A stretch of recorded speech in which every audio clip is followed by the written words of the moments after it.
தளபதியை பிடிக்கும் அப்படின்னு நான் சொன்னேன். டக்குன்னு வந்து நீ அந்த தளபதி சொன்னீங்களா? அந்த தளபதி சொல்லுவா? அந்த இருங்க இருங்க இருங்க என்ன தெரியுமா, ஏன் பெரியார் இன்றும் தேவைன்னு இருக்குல்ல, அந்த தளபதி மாலையை தூக்கிட்டு போனாலும் பாருங்க பெரியாருக்கு. நான் பெரியாருக்கு போட்டானு. தமிழ்நாட்டில் அரசியல் என்பது பெரியார மறுதளிச்ச ஒரு அரசியல் இருக்கவே முடியாத உதாரணம் தான் விஜய் அவர்கள் இந்த மாலையை தூக்கிட்டு போனது. தமிழ்நாட்டில் இந்த 10 ஆண்டு காலத்தில் பல நடிகர்கள் அரசியலுக்கு வருவதாக பேசிக்கொண்டே இருக்கிறார்கள். பேசியவர்கள் எல்லோரும் எது திராவிட அரசியல், அதுக்கு மாற்று அரசியல் பேசியிருக்காங்க, ஆன்மீக அரசியல் பேசியிருக்காங்க, மைய அரசியல் பேசியிருக்காங்க. அவர்கள் எல்லாம் காலாவதியாகி போனதனால் தமிழ்நாட்டில் அரசியல்னா பெரியாரை கும்பிட்டு ஆரம்பிப்பதுதான் அரசியல் புரிஞ்சதுனாலதான் இதுக்கு மாலையோட கிளம்பி போனது. நான் இந்த இடத்துக்கு வந்துடுறேன். கிரித்ராஜ் அவர்கள் சொன்னார் இல்லையா, எனக்கு வந்து சச்சினை பிடிக்கும், ரஜினிகாந்த் பிடிக்கும் சொன்னபோது நீங்க வந்து உதயநிதி அவர்களை பிடிக்கும் நீங்க சொன்னீங்க இல்லையா, ஏன் பிடிக்கும்? எந்த இடத்துல தொட்டார் அவர் நம்மள? அதிகபட்ச அமைச்சராக 2 வருஷம் ஆச்சு இல்லையா, எம்எல்ஏ 3 வருஷம் ஆச்சு. ஆனால் பிடிச்சதுக்கான காரணம் என்ன அப்படின்னா, இந்த இயக்கத்தினுடைய ஆதாரம் எதுவோ, இந்த இயக்கத்துடைய கோர் எதுவோ, அதை முதல்ல ரொம்ப சத்தமா பேசின அடுத்த தலைமுறை யாருன்னா உதயநிதி பேசினாரு. சனாதனத்தை ஒழிப்பது ஒன்றே அது நோக்கம், அதை கொசு போல அடிச்சு ஒழிக்கணும் அப்படின்னாரு இல்லையா. அன்னைக்கு தான் மொத்த இந்தியா வளர்ந்துச்சு. ஏன்னா அது இந்த இயக்கத்தினுடைய அடிப்படை. யாரு வந்து தமிழ்நாட்டில் பெரியாரை ஒட்டி அண்ணாவை ஒட்டி கலைஞரை ஒட்டி இருக்கிற கொள்கைகளை விடாமல் பிடித்துக் கொண்டிருக்கிறார்களோ அவர்களை தமிழ்நாட்டில் இருக்கும் அத்தனை பேருக்கும் பிடிக்கும்.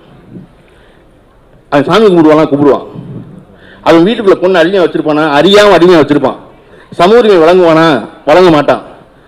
வேலைக்கு போய்யா 8 மணிக்கு வீட்டுக்கு வந்து சொல்லுவான். எல்லாமே செய்வான். ஆனா நீங்கள் மொத்த இந்தியாவில் ஒரே ஒரு இடத்தில் தமிழ்நாடு தள்ளி நிற்கும். எந்த இடம் பார்த்தீங்கன்னா, இன்னைக்கு தமிழ்நாட்டில் எந்த இடத்துலையும் ஒரு பொம்பளை பிள்ளை நீங்க ரோட்ல வச்சு பொதுல கை நீட்டி அடிக்கவே முடியாது. நீங்க இந்தியா பூரா அடிபடுற பொம்பளை பிள்ளைகள் பார்ப்பீங்க. உத்தரப்பிரதேசில் பார்ப்பீங்க, பீகார்ல பார்ப்பீங்க, ஒடிசால பார்ப்பீங்க, பக்கத்துல கர்நாடகாவில் பார்ப்பீங்க, ஆந்திராவில் பார்ப்பீங்க. 100 விழுக்காடு படித்தவர்கள் இருப்பதாக சொல்லப்படுகிற கேரளத்தில் பார்ப்பீங்க. ஆனா தமிழ்நாட்டில் ஒரு பொது வெளியில் ஒரு பெண் அடிபடுவதை நீங்கள் எங்கேயுமே பார்க்க முடியாது. காரணம், ஒரு பொண்ணு அடிச்சிங்கன்னா உடனே ரோட்டில் நிப்பாட்டி ஏன் பொம்பளை பிள்ளை அடிக்கிறோம் கேட்பான். அது தமிழ்நாட்டின் தனி குணவு. அடிச்சா ஏன்னு கேட்பான். அப்ப நம்ம இங்க தொடர்ச்சியாக பெண்களின் நலன் பேசுகிற, பெண்களின் உயர்வு பேசுகிற, பெண் விடுதலை பேசுகிற நம்ம ஒரு பக்கம், இன்னொருத்தன் பேசலைன்னா கூட அவனுக்கு என்ன தெரியும்னா, பெரியாரும் அண்ணாவும் கலைஞரும் நமக்காக சிந்தித்தவர்கள், அதனால அவர்கள் சொன்னா சரியா இருக்கும் நினைக்கிறதுனாலதான் அதை விடாம வச்சுட்டே இருக்கோம். இன்று மட்டுமல்ல என்றும் நாம் பெரியாரை வழிகொள்வோம்.